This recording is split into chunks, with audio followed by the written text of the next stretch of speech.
Hi, my name is Terry Green Clark. Welcome to Demystifying College Admissions video series part 4, Athletics in College. Athletics in college have evolved over the years, and it truly has become more of a business than an amateur competition. If we ask ourselves the question why, we probably already know the answer. Winning teams equal financial gain for the universities. Financial gain can come from alumni support, from increased endowments, and even from network contracts. Although we typically only think about this at competitive D1 schools, that's not always the case. If you have a teen who's thinking about playing a college sport, remember that college sports are a business and to treat it as one. What we will do is take a look at the major categories of sports competition in college. These include the NCAA, National Collegiate Athletic Association, the NAIA, the National Association of Intercollegiate Athletics, the Njcaa, the National Junior College Athletic Association, and we'll take a brief look at club sports and intramural sports. But before I start going into detail about those programs, what I would like to do is demystify some of the college sports myths that are out there today.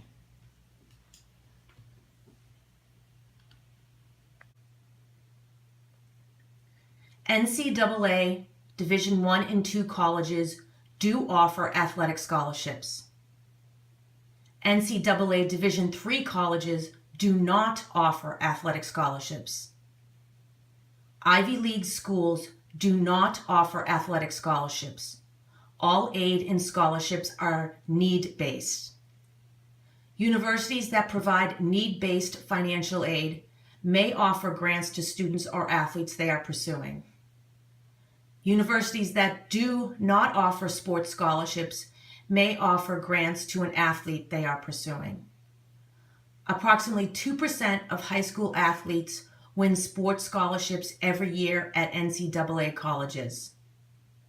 The average NCAA scholarship is less than $11,000 per year. Athletic scholarships are not always guaranteed for 4 years. The NAIA does offer athletic scholarships. The Njcaa may offer grant in aid to athletes as long as the student has been admitted to the institution. Athletics may help a student gain admission into a more prestigious university. Some prestigious schools have a formula called the academic index, which they use to help determine if a student athlete is a good candidate. D1 and D2 colleges athletes are often recruited from club teams and sports platforms run across the country. A small percentage of high school athletes play college sports. An example of this is basketball. Over 541,000 athletes play high school basketball. Of that number, only 3.4% or over 15,000 athletes will actually play in college. Of those college athletes, only 190 of them will actually go professional. It is not uncommon for athletes to take a postgraduate year after high school to further develop their athletic skills. We are going to move right along and get into the major details of the College Sports Association. We will start with the NCAA. The NCAA Facts. There are 3 divisions, Division I, II, and III. There are over 460,000 athletes across all 3 divisions, 19,000 teams, 90 championships, and 24 sports. NCAA Division I, 350 colleges, 6,000 athletic teams, 170,000 athletes. D1 offers athletic scholarships. D1 offers financial aid to athletes and all students.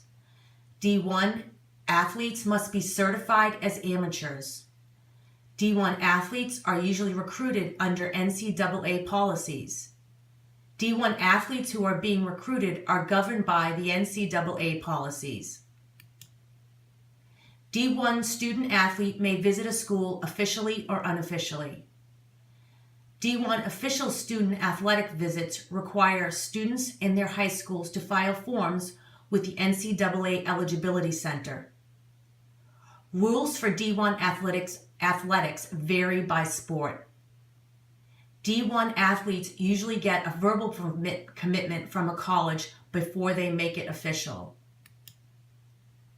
D1 athletes must sign a letter of intent with the individual university they agree to attend. The timing of the signing of the letter of intent vary by sport. Scholarships and financial aid packages are not always verified before the athletes commit verbally.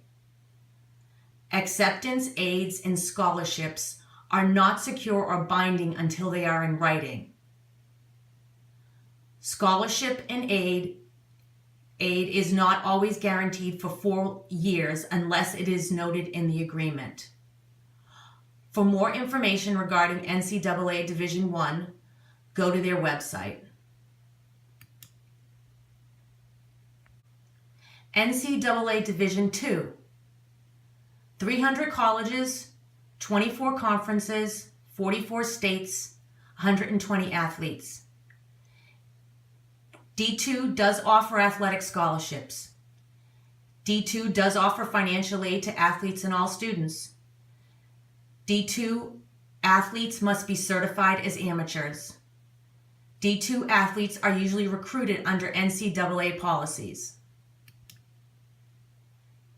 D2 student athletes may visit a school officially or unofficially. D2 student athletic visits require students in their high schools to file forms with the NCAA Eligibility Center. D2's rules for visits vary by sport. D2 athletes may get a verbal commitment from a college coach before it is official. D2 athletes must sign a letter of intent with the individual university they agree to attend. The timing of the signing of the letter of intent for D2 athletes vary by sport. Scholarships and financial aid packages for D2 athletes are not always verified before the athlete commits verbally. Acceptance, aid, and scholarship for D2 athletes are not secure or binding until they are in writing. Scholarships and aid for D2 athletes are not guaranteed for all 4 years unless it is noted in the agreement. For more information regarding NCAA Division II, go to their website.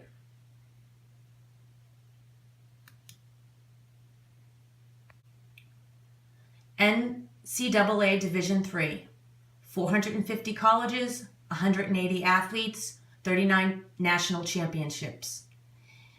Division III institutions do not offer athletic scholarships. Division III colleges do offer financial aid to all students. D3 schools may offer merit scholarships to student athletes.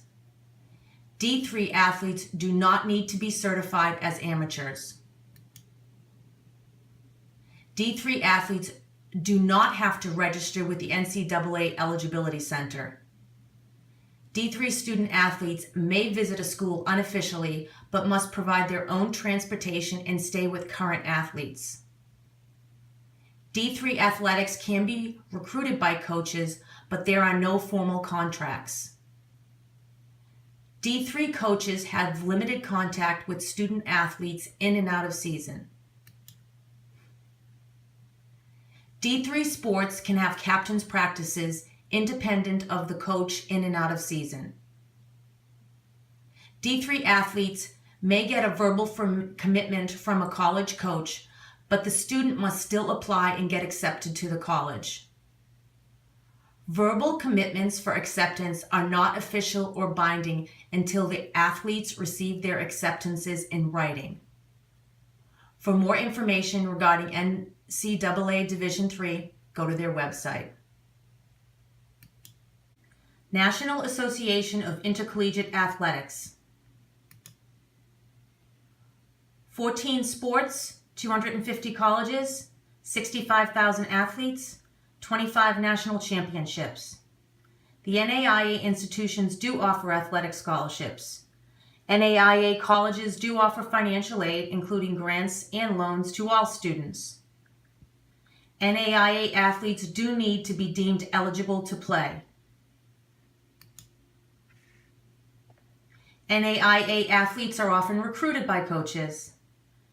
NAIA athletes does not issue a formal letter of intent. Individual colleges in the NAIA may have their own letter of intent. It is not considered binding, but is recognized by the other institutions in the conference. NAIA student athletes may visit a college. A tryout may occur during this time, but must be done on campus within 2 days. For more information on NAIA, go to their website. National Junior College Athletic Association. 300 two-year colleges, 60,000 athletes, 24 regions. 26 sports in D1, D2, and D3 levels. The Ncaa is affiliated with 22 sports organizations, including the USA Basketball and the U.S. Olympic Committee. Njcaa colleges may offer grant and aids to athletes who have been admitted to a participating university or institution. Njcaa athletes must be certified as amateurs to be eligible to play. Njcaa athletes can be recruited by coaches. Njcaa student athletes may sign a letter of intent with an individual college. Letters of intent are awarded for a maximum of 1 year. Njcaa student athletes may visit a college. Rules govern their visits. For more information on the Njcaa, go to their website.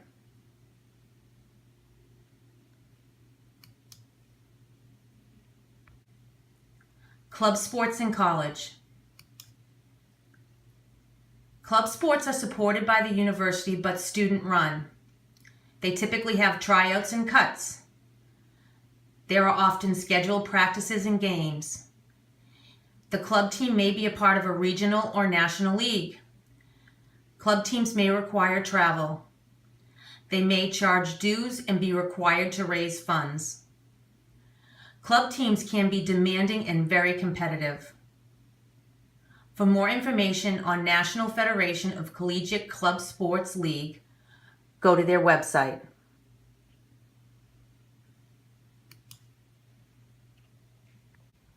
Intramural Sports. Intramural sports are often open to students, faculty, and employees.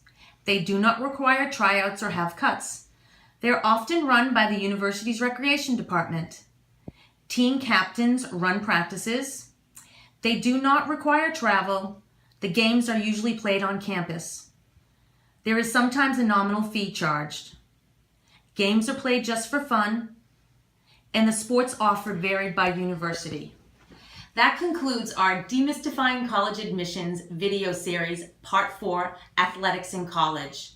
For more information on this topic, you can refer to my website, or for more detailed information, you can look for my book, Demystifying College Admissions, A Parent-to-Parent Guide to the Reality of the College Process.